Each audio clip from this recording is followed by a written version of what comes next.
Welcome to the season has started edition of Sharing Sox. I am Southside Sox duty geezer Leigh Allan. With me, my son and West Coast correspondent Will. And we are recording on Thursday, which is the 3rd of April. Fourth. You were 4th close. of April. And means that it is after the initial homestand where the Sox got incredibly, I mean, they're 1-4, but they were incredibly lucky on two things. One is on Wednesday, of course, Will, you weren't here. It was miserable. In fact, it was miserable for the whole Atlanta trip here, but it was really miserable on Wednesday. So they postponed the game till June sometime. They were going to go up against one of the best pitchers in baseball with a bullpen day against Atlanta. It was going to be like 45-0. and, and they got kind of sleet, snow, whatever it out. So that was a fortunate break. And the one win against Atlanta, of course, the spokespeople are going, "Oh, unlucky one-run losses to Detroit." There wasn't a whole lot of luck involved there. They were just regular one-run losses. The one win, they won against Atlanta. 2 of the 3 runs the Sox scored were on pop-ups, just loop singles that happened to be in a place nobody could get to. By who did? Who did? Anyhow, somebody hit him. I know Andrew Vaughn had one of them. So otherwise, the Sox, other than those 2 bloops, have no RBI other than home runs. Wow. The only other run that wasn't a home run was a double steal. The only run that wasn't home was a double steal.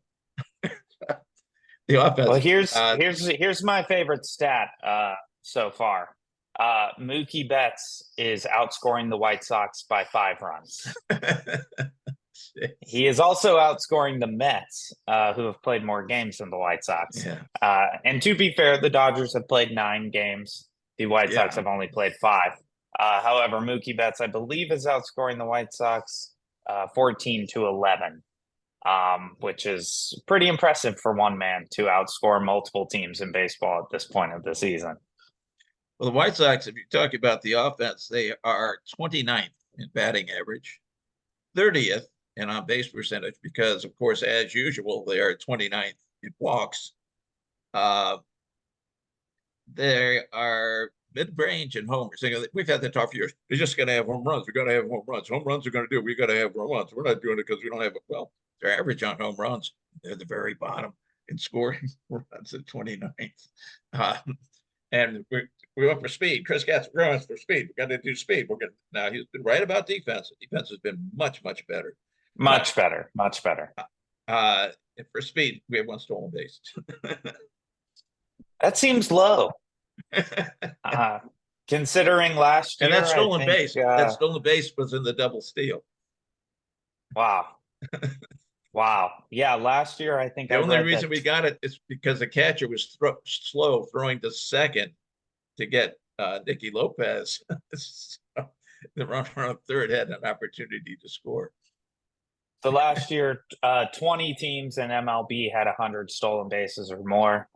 We are obviously not on pace to get there, and 80% of the steals were successful. So maybe if we just start stealing every single time we get a guy on base, actually, I still don't think it will work because we don't get guys on base. So that's challenging as well. It's at 29th. No, let's talk about a good thing, because there's a lot to Let's talk about Garrett Crochet. Or do you want to talk about hitters while we're on hitters? No, I'm talking about Garrett Crochet. Garrett Crochet in 2 starts has looked how I think we all dreamed Garrett Crochet would look, and actually much better than that. That's 1 walk, 13 innings. and everything's looking good. I mean, every pitch is looking good. The command is looking good. The confidence is looking good.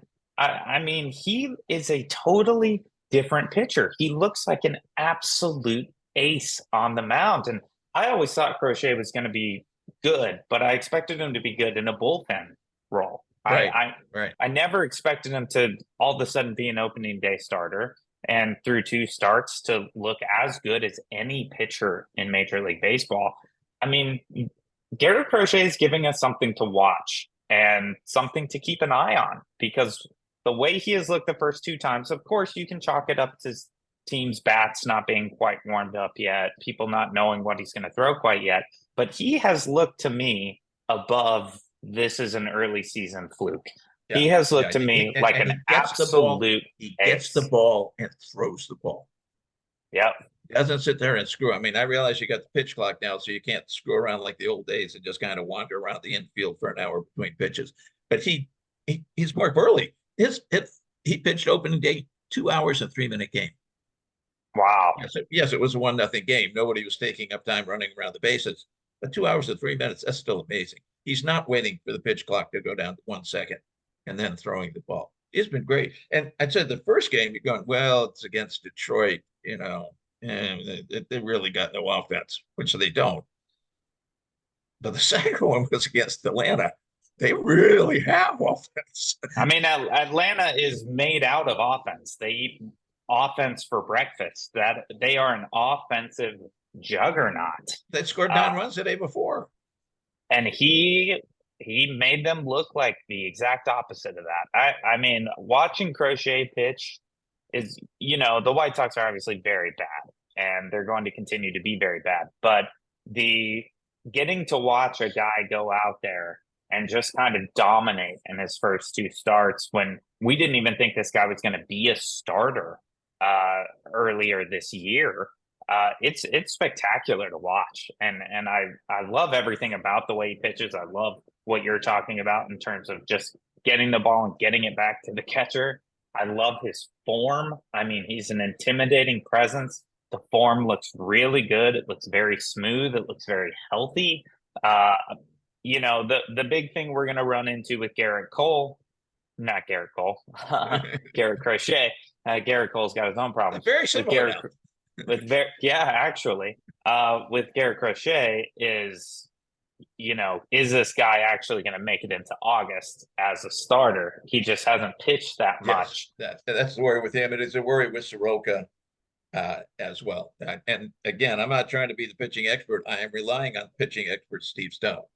And what Stoney says is you can't ramp up a pitcher normally. There are going to be exceptions. We hope this is 1 or 2. You can't ramp up a pitcher from pitching almost nothing to pitching a whole season. He was saying it mainly after 2020, where nobody pitched the equivalent of a whole season. And he was right. Yeah. Pitchers were really wearing down. And we have to really watch. And I kind of didn't like that they gave Crochet an extra inning on opening day, because I would think you want to preserve every pitch on it that you can. Let's get him through the season. At least let's get him through August. Soroka, we only care if he's good until July, because he's being traded. Unless he's god awful. If he's any good, yeah. If he's any good at all, he's being traded. If it has to be for somebody's 500th prospect, he's getting traded. He's gone. Yeah, absolutely. Whether or not he'll be good enough to get that, I don't know yet. That remains to be seen. It's actually really interesting across baseball. So, I'm kind of pitch count obsessed. I've been pitch count obsessed on this podcast the entire time, mainly because if you're watching Dylan Cease pitch, you become pitch count obsessed because the guy was throwing 100 pitches in 3 innings. I am shocked how many pitchers are hitting the 100 pitch mark already. We're seeing it all over baseball. Last night, they let Tyler Glasnow at the Dodgers come out for a guy who's got an injury history, come out and throw the 6th inning and get to 100 pitches. I went through all of the starters yesterday across Major League Baseball just to look at pitch counts, because I'm a pitch count nerd. And almost every game had a pitcher that went 100 pitches, which for April 3rd is bonkers. I mean, you haven't really seen that back in the days when guys did actually throw 120 pitches every game. It's really, really interesting, the shift in that this year. I expected a lot more starters to be coming out, being kept to a hard 5 innings, in some cases being kept to a hard 4 innings if things aren't looking spectacular. And we're seeing a lot of guys throw a lot of pitches really early, which I do believe is a doable thing in Major League Baseball. I actually think it's a more doable thing with the pitch clock, because guys can't do that walk around the mound and amp up to try to throw it 100% on every single pitch. You have to pitch a little more strategically with the clock. You have to think about how long you can stay in the game with that time constraint. You have to think about how much energy can I get back for each pitch. I'm obviously not going to be able to get back to 100% for each pitch here. Am I trying to get up to 80% for each pitch? If I can get my fastball up to 90%, how am I going to pace myself throughout this game in a healthy way where I'm not taking so much off of the ball here that I become incredibly hittable? So it's been really interesting to see across baseball how much we are seeing from starters here, including Crochet. I've been shocked that he has had the long leash that he's had, but he has looked really, really good deep into games still. Oh yeah, for sure. And that's exciting. The rest of the starters have been okay, but blah. I mean, they got through the games the way they're supposed to when they're just okay. But I was looking at the pitching stats, and this is a fascinating one. I don't know that I've ever seen this before. Okay, Michael Kopech, we know, put tons of people on base, but got out of it. All right. So he now has, of course, we're 5 games in, and we're talking relief pitchers, so maybe 2 or 3 innings.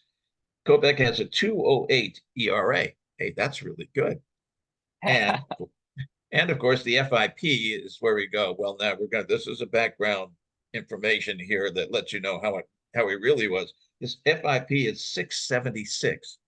I've never seen that differentiation. 208, 676. It's usually, well, the ERA is 325, but the FOP is 382. So he's not quite that good. The reverse, even Garcia, 675 ERA, 0.67 FIP.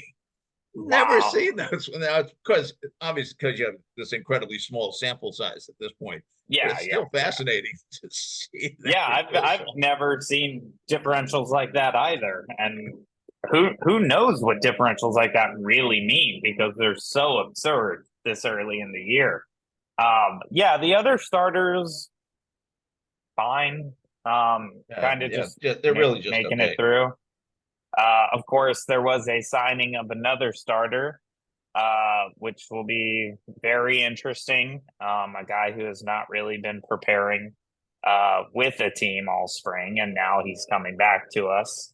I'm not very excited about it, but he is a guy who can go out there. I wrote a piece that's not out yet, but probably will be by the time this is on the site, that this is a big middle finger to the fans on the part of Jerry Reinsdorf and Chris Getz. It is just a screw you fans. We don't care about you, which is common for them. But this is really demonstrative. Last year, and I'm going to use his name, last year when we signed Mike Clevenger, he was known to be a horrible teammate because of what he did in Cleveland. And so horrible that his teammates said, he goes or we go, which they could do in 2020 because they could go with COVID. Horrible man. But we didn't know about the domestic abuse. Presumably, Rick Hahn didn't know either. That's what he says. And the MLB is kind of tight on these things. I'm surprised they don't leak, but maybe they don't. This year, all of the domestic abuse is out. And I know the misogynist crowd is going, well, he wasn't sentenced or anything. He was exonerated. He was not exonerated. They simply said they weren't going to do a suspension and punishment at this time. Olivia Fine said specifically ask them not to. I listened to her interview on The Score, which was half an hour long. And she said, I would hope they don't suspend him because his paycheck feeds my baby. Yeah. So, which was a very honest comment. So it was not exonerating. Now they go back in. Now, last year we needed a starting pitcher. We thought we'd get better, right? The team had been 500. had aspirations of winning the division. Certainly not the total collapse that happened. This year, there's no reason for it. Why? What difference does it make? If Mike Clevenger is a 4-WAR pitcher, then instead of 105 losses, we have 101. Who cares? Plus, it's a 1-year contract he's got. Aren't we supposed to be developing young guys so there's a future for this team? There's no 2024. I think there's no 2025. There should be young guys. Yes, you don't want to bring them up or they're going to get crushed. And unfortunately, Lindström in his first game for Charlotte was just absolutely beaten to death about. Yeah. But there we have it. I mean, if you have to bring up Touki Toussaint, bring him up. What does it matter if he loses every game? It just doesn't matter. And to do this in the face of the fans, and it's a very large segment of the fan base to do that. And we do on the site where we don't mention Mike Clevenger's name. I think we have to go to the point where we don't mention Jerry Reinsdorf's name or Chris Getz's name because they're responsible for this. They know the situation. They absolutely know the situation, what kind of total asshole this man is. And they brought him back for no good baseball reason. And I mean, it's just, it is a middle finger to the fans, big time. And then we've had this thing with the 78, and we want $1 billion and maybe $2 billion from the taxpayers.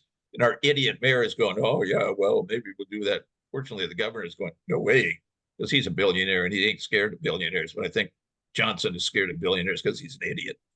And anyhow, and I mean, it's soapboxing, and I know we shouldn't be soapboxing on that, but I'm done with the totally immoral attitude of this team that goes along with you and I 25 years ago when they got Albert Bell and then Frank Thomas was in his whiny stage.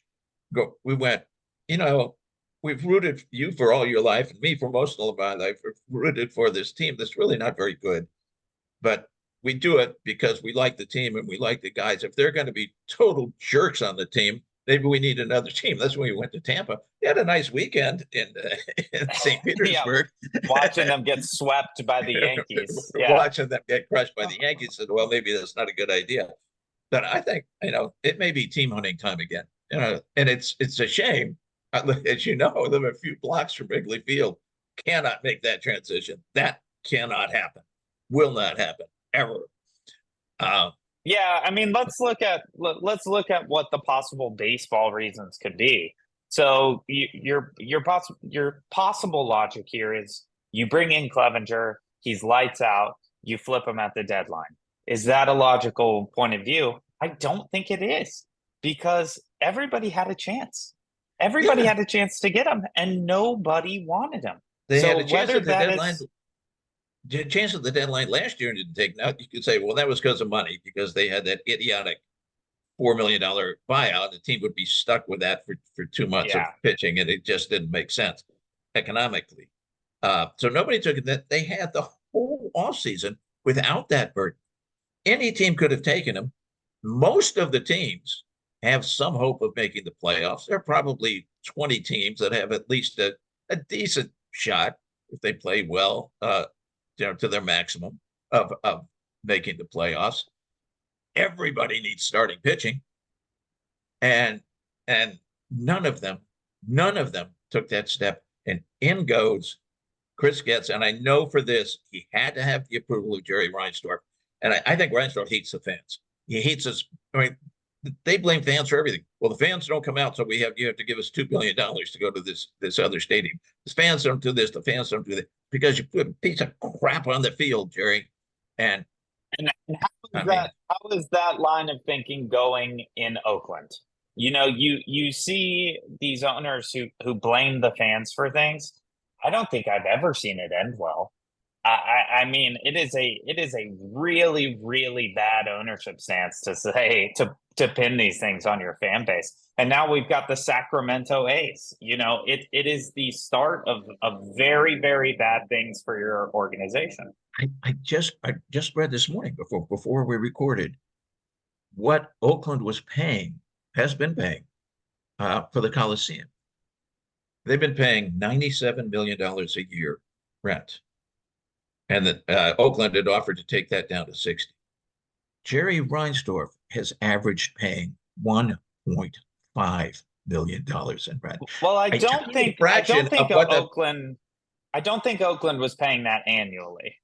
I don't think it was 97 annually. I think it was going to be 97 over 3, which is still 30 something vastly million more. Yeah. Yeah, vastly more.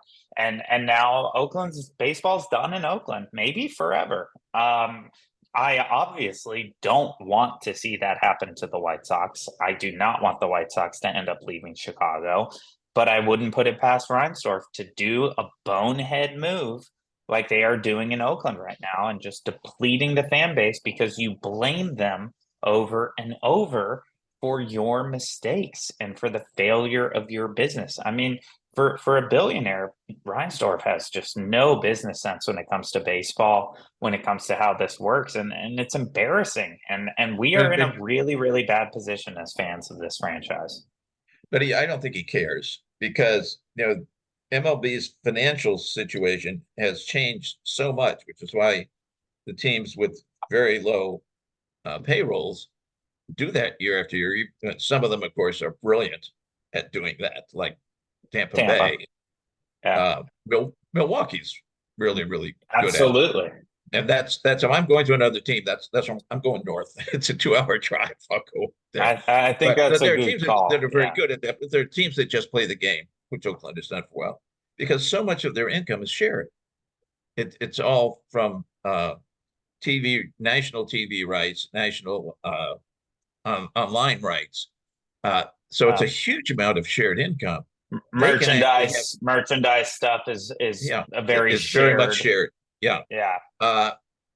They can have a $40 million payroll. Now, obviously, that's not their total expense. They have a lot of other expenses, but that's the biggest one. They can have a $40 million payroll and run a $30 million profit just off shared expenses. If somebody happens to wander in the park, great. Yeah, it's crazy. We should take our break here, and we do need to come back and talk about the offensive side. Yes, I've got some stats. I've got batter to batter here. Oh, I'm sure they are glowing as well. As I saw this morning, Moncada is of eligible players our highest batting average at 268 or 286. It's one of those two numbers. Yeah, did I not write this down? Yeah, 263. 263. Yeah. So, that's a 5 games in, having nobody who's eclipsing that is pretty brutal. But we will be right back. Hang in there, and we'll see you in a minute on Sharing Sox. Welcome back to Sharing Sox. We talked about starting pitching in the first half, and also about our bonehead owners and their latest acquisition. But let's talk about the Atacama Desert, which is our offense at the moment. I did at the outset of some of the team things, last in the majors on not 29th in average, 30th in on-base percentage, all of that. Individually, Martin Maldonado over 12. He's 0 on the season. Again, very small sample size. Of course, he didn't catch every game either. This one I think is just going to go by the boards. Dominic Fletcher, I think from some point in May last year, where they figured out how to pitch him. He'd been hitting 450. And they figured out how to pitch him, and he ended up 301, but that was hitting 150 the rest of the year. Did not hit in the spring. He's hitting 091. He said tremendous throw. He's throwing 2 guys out, one at third and one at home. I mean, he's got a hell of an arm. I think he misplayed a ball into a double the other day, but tremendous throw, and he's much better than any other right fielder we've had out there, even if he makes mistakes. And defensively than any right fielder we've had out there for years. But he can't hit a lick, and he's not going to start hitting a lick. I make that prediction. Benintendi, he's saying, well, he had a bad year last year. He'll break out of it. He's hitting 150. Nicky Lopez, who I love, but he's hitting 167. Vaughn, 188. DeYoung, 182, but he has 2 homers, including the big one in the victory. Eloy, prior to being unable to run to first base again, was hitting 182 after hitting roughly 900. With no base on balls. Well, of course, in walks, the team is 29th in the majors. Luis is hitting 250 and with 2 homers and 4 RBIs. Okay. 10. The two homers were great, but he's at a 10-1 strikeout to walk ratio right 10 now. 10 strikeout strikeouts in through 5 games. 5 games. He's That's only a had 20 300 at strikeout bats. pace. And He's at a it's 50% strikeout rate. and 50%. He's our superstar. I love him. He's a great ball player. He's a very quiet guy. Certainly nothing negative about him as a person. But my goodness, it's time after time breaking balls. I would hope that, well, I know I would hope, I hope it's the other way, but nobody's going to throw him a fastball. If they throw him a fastball, No. it's going to be 2 feet out of the zone just for the fun of it. Everything is breaking pitches, and he swings at them all. It looks totally lost. Looks as lost as he did against sliders that he did in 2020. I mean, yeah, and you thought that's been overcome, but all he's got going for him, if somebody hangs somebody hangs a slider or a curveball, it may go 600 feet. But they really have to hang it. They really have to hang it. Unless they make a mistake. Wow, he just looks awful. And you go, hey, we got a guy on base. Luis is up, wow. And then you watch him at bat. Goodness, what happened to this man? Yeah, I mean, he's in reality only had one good game, and you know that good game was very flashy. He hit a ball into South Bend, but it was really just one game. And other than that, I mean, a 50% strikeout rate, you have to hope doesn't hold up because it would be the worst maybe ever. That is just absurd to have 10 strikeouts through 5 games. I mean, you are on pace to destroy the record for most strikeouts in a season. And of course, it's very, very early, and maybe some of this can turn around. But he's striking out. He's really not getting on base. He's got 3 extra base hits. 2 of them are the home runs. He's not taking walks. He's got the 1 walk.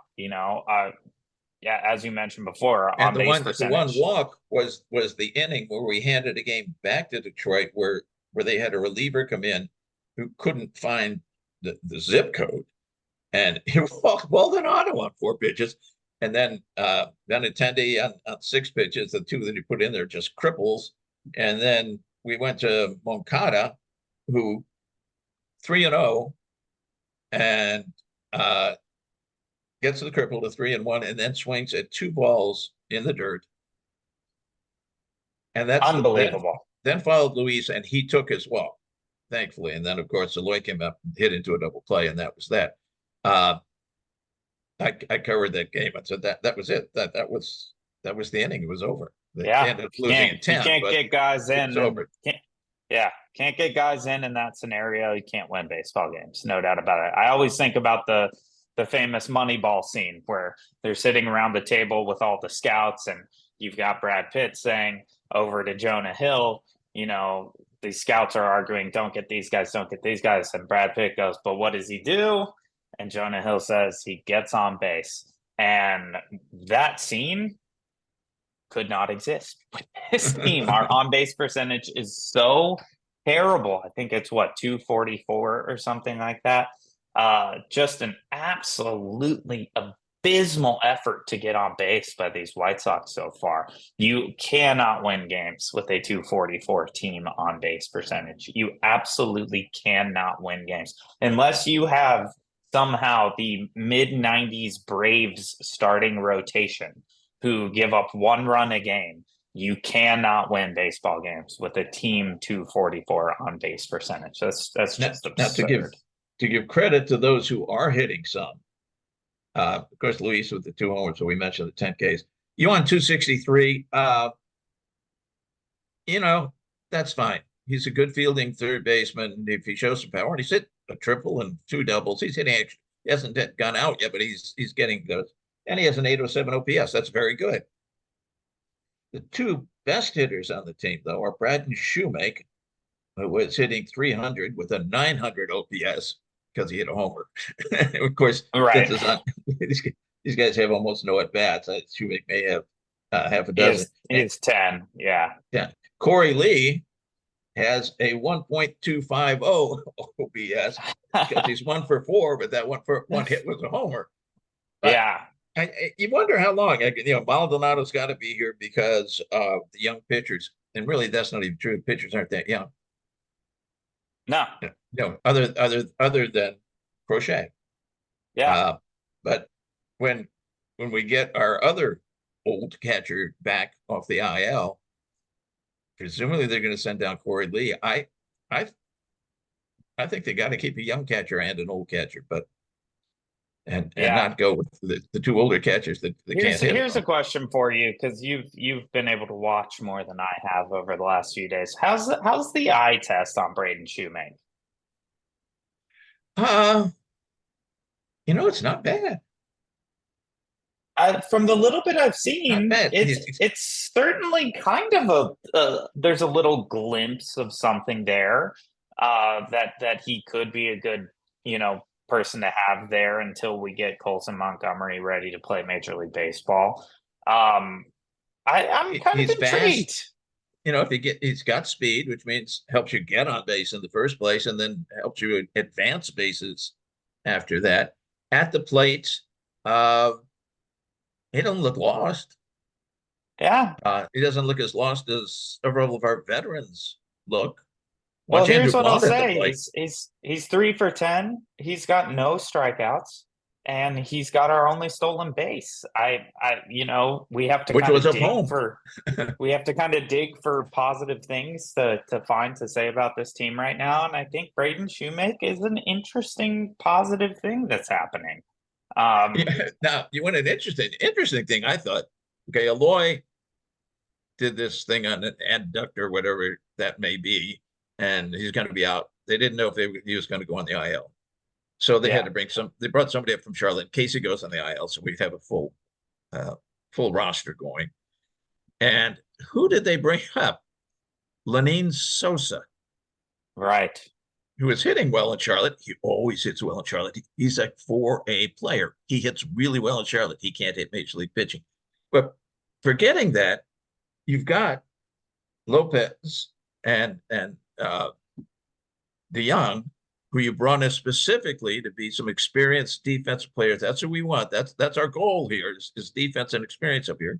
You've got Shoemake doing an excellent job of being the utility guy, and certainly can play third as well if need be. So you've got why do you replace your DH with a utility infielder when you've got one? You can't keep a whole team of utility infielders, I hope. Yeah. Well, I think the answer is we got nobody to bring up. It's I guess they're just trying to bring up a guy who has seen major league time.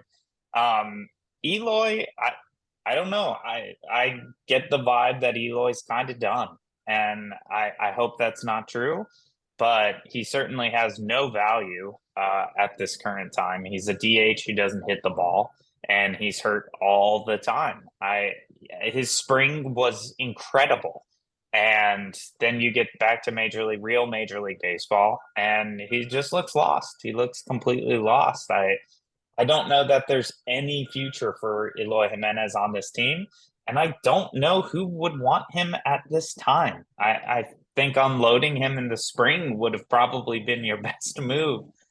Try to shop him somewhere for some low-level prospects, because certainly right now he's just kind of dead in the water. I don't know what you can even do with him. He's not swinging, flailing the way Luis is at breaking pitches, but he's going up there pretty much intent on hitting the ball in the first pitch every time. And like when he grounded out with the bases loaded, it was off the plate. It was an inside pitch, several inches inside.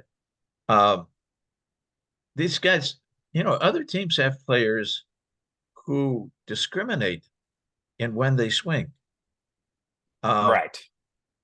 The Sox, and this isn't this year. I mean, this has been a decade-long problem. Wow. They call the O swings, the out of zone swings. I didn't look at those stats today, but every year the worst or the next to worst in baseball. And Well, what's interesting is, there is a dreaded thing for me in baseball, which is when you're looking at an offensive stat line, when that batting average matches the on base percentage. And I realize we're only through 5 games, but currently the batting average for Eloy matches the on base percentage, and they're both very low numbers.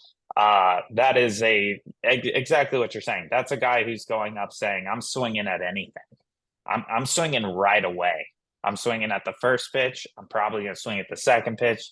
And if the third pitch is anywhere near home plate, and by that I just mean like within a foot, I'm swinging, because to have an OBP that matches a batting average is it's kind of the beginning of the end. And I realize we are only 5 games in, so it's not quite that dramatic.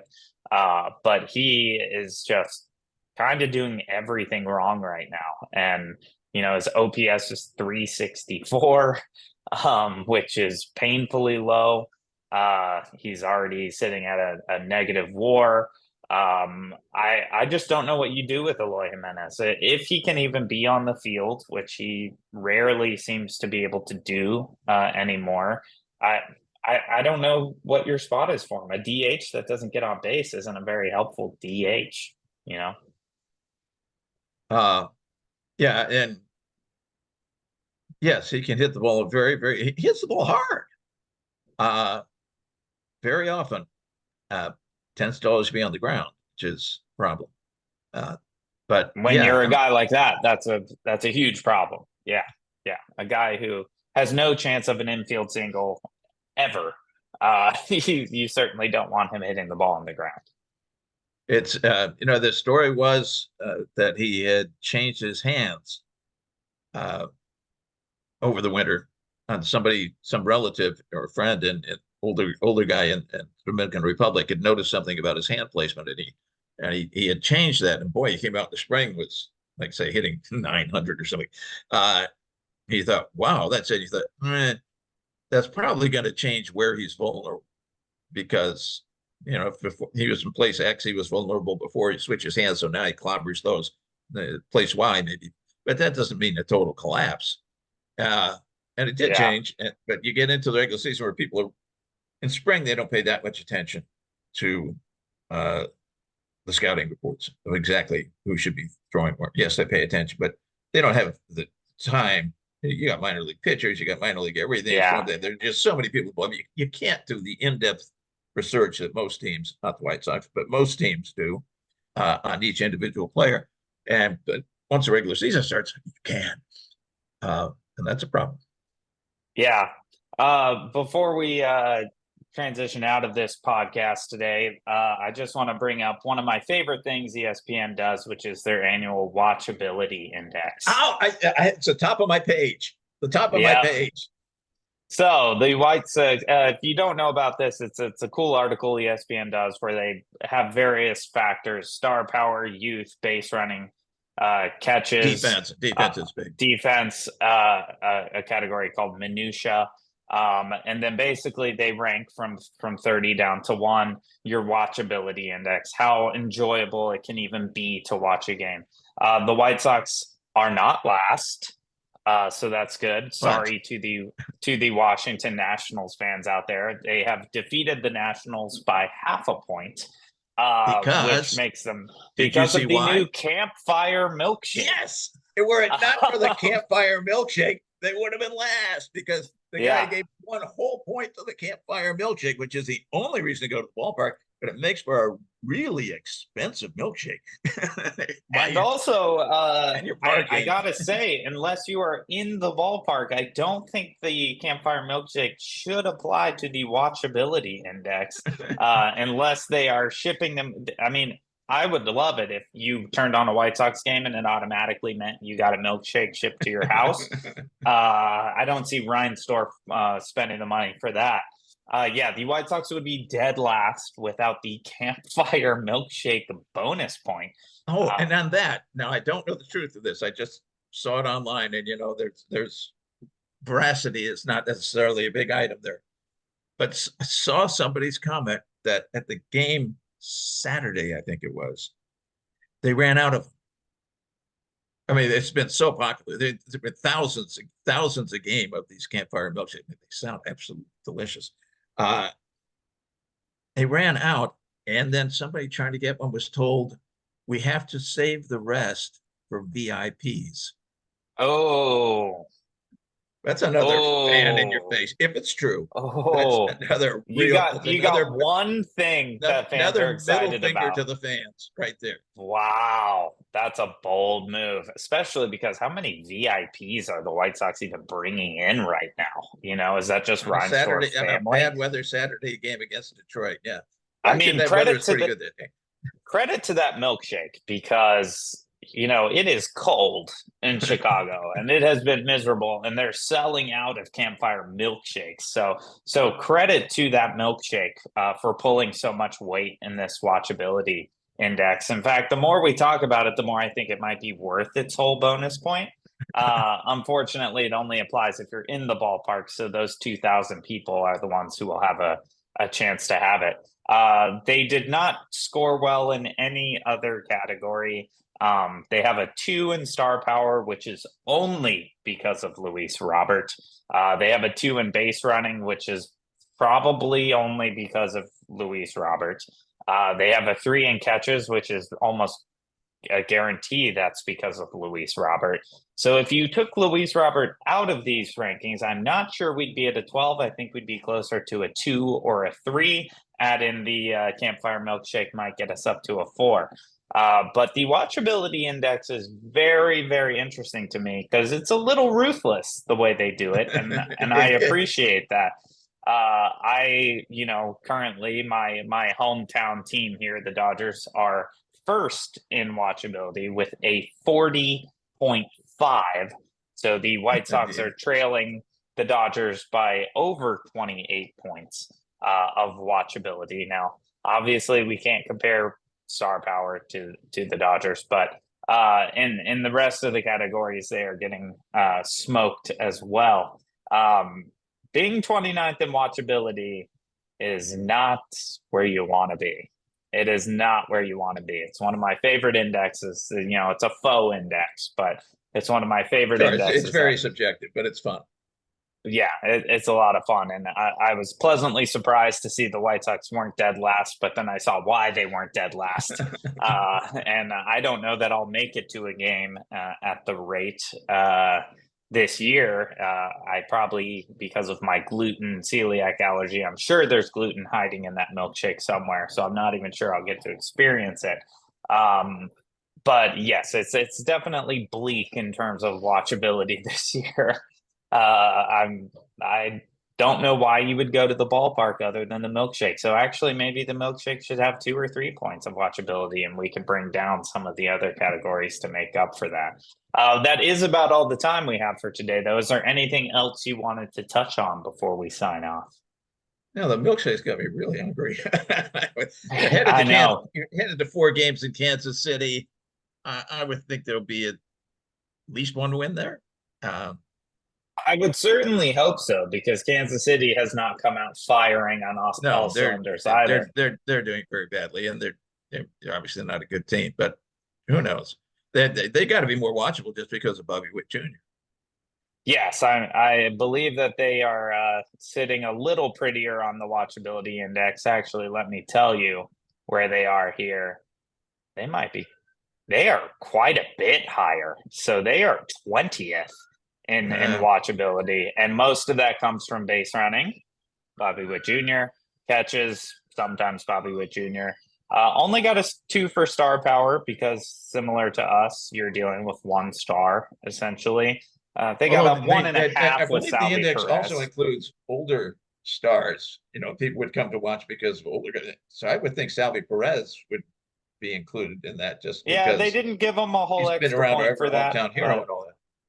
And so Kansas City got a big thumbs down. They actually had it. When we talk about the billions that Jerry wants to build a monument to himself, they had it on the ballot whether to get a new stadium downtown, and it lost by a 3-2 margin. So good luck, Jerry. Good luck, Jerry. Yeah, absolutely. Because it's the only way it goes is if the mayor is such an incredible idiot, and for some reason, and they just buy enough Alderman to get it through. Well, I'll leave you with this fun fact now that Oakland is leaving the Coliseum for Sacramento. Kansas City, if they stay in Kauffman, which it sounds like they will for a bit, will be the only a perfectly proportioned in terms of dimensions, the only evenly proportioned field Really? left in the American League, and one of two left in Major League Baseball, with the other being, do you know? The Angels. Dodger Stadium. Oh, the Uh, Dodgers, yeah. The yep. Angels, the So Angels had what back in the old way. I'm taking this too long, but way black and white TV. There was a home run derby show, TV show, not just at the All-Star. Every week, two stars would go and head it off. It could be Mickey Mantle versus Willie Mays. I mean, it was two big stars because guys didn't make any money in those days, so a little extra TV money. yeah, yeah. And that was in the old Wrigley Field that I believe the Angels originally played in as pros, but it was a minor league field. It was a AAA field, and that they used that both because it's in Los Angeles and you got a lot of film crews, but because it was perfectly symmetrical. Interesting. Yeah. Well, it's going to be down to the Royals and the Dodgers. My guess is with the Angels, when they added that weird mountain range thing in center field, that altered Yeah, their symmetry on the field, because they are not a symmetrical ballpark anymore. But yeah, so you got that, Royals fans, at least. I guess that's interesting. I don't well, know. that's a nice park. It's got the water fountain out there and everything. I don't know what their big deal is other than just wanting to grab public money because they're very, very rich and they think taxpayers owe them. Yeah, which is interesting because Royals ownership doesn't actually have a reputation for that kind of thing. They're No, actually a kind of a very respected ownership amongst MLB fans. So it'll be interesting to see where that goes, and they're if the threatening to Royals move are across the able to state secure line into something. Kansas and just all kinds of other stupidity. That kind of crap backfires like crazy. It's not going to help their cause. But anyway, we will watch non-symmetrical baseball at guaranteed rate in every sense of the term. I don't think anything will be lining up beautifully and pristinely for the White Sox this year, but there's a long way to go. We are 1-4. We do have the opportunity to go 158-4. So let's see if that comes to fruition, or if things go continue their downhill slide towards 100 losses. But thanks so much for being here, and we will catch you next time on Sharing Sox.